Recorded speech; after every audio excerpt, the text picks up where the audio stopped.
I'm Brad Barton from Fandango.com, and I'm here at Harry Potter the Exhibition in New York City. And holy Horcruxes, if you're a Potterphile, this is it.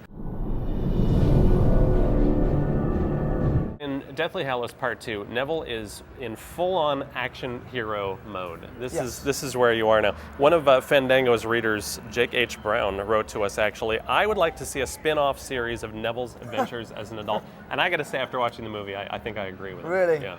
That would be fantastic for the character of Neville, but I don't know. I think Neville's story arc just was concluded so well, so rounded off, and I just, that heroic moment at the end where the underdog story is completed, I thought was absolutely brilliant, and I think I'm happy to leave him where he is. You have something of mine.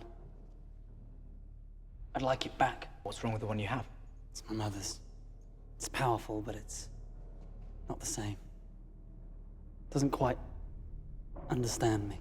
I want to go way back to the beginning. I've read that at your initial audition for Draco Malfoy that you lied about your familiarity with the books. Basically, yeah. I mean, it wasn't really auditioning for any part, to be honest with you.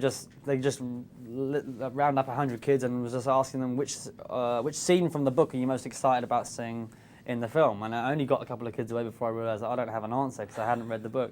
So I just said the same as the next. I was like, yeah, man, the Gringotts, awesome.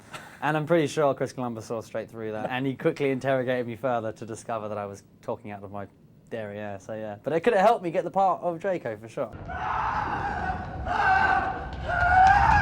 God, I'll set the bloody place on fire! Was there any one scene in Deathly Hallows Part 2, or throughout the series, that you thought, I've got to nail this because of fans' expectations, or because it was a scene that was special to you for one reason or another? The kiss, because I mean it's a big moment for the characters. It's been built up. I've known Emma so long.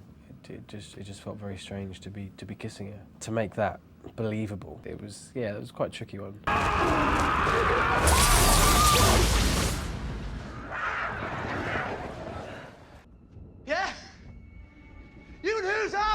I know that moving through J.K. Rowling never gave much necessarily to you guys, to her own family, necessarily about where the series was heading, and you sort of discovered it as well as everyone did. You hit the bookstore and read along as well. Was that bizarre? Yeah, it's odd. It's an odd concept to queue up at a bookstore to find out your future, but it was great. It was brilliant. You never knew what was next, and you had to queue up and find out. It was odd, but I mean, I loved the book so much that I always became lost in the story first.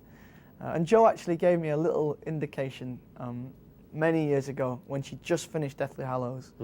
She said it was locked in a safe somewhere, and she'd just written this brilliant bit for Neville, and I was going to love it.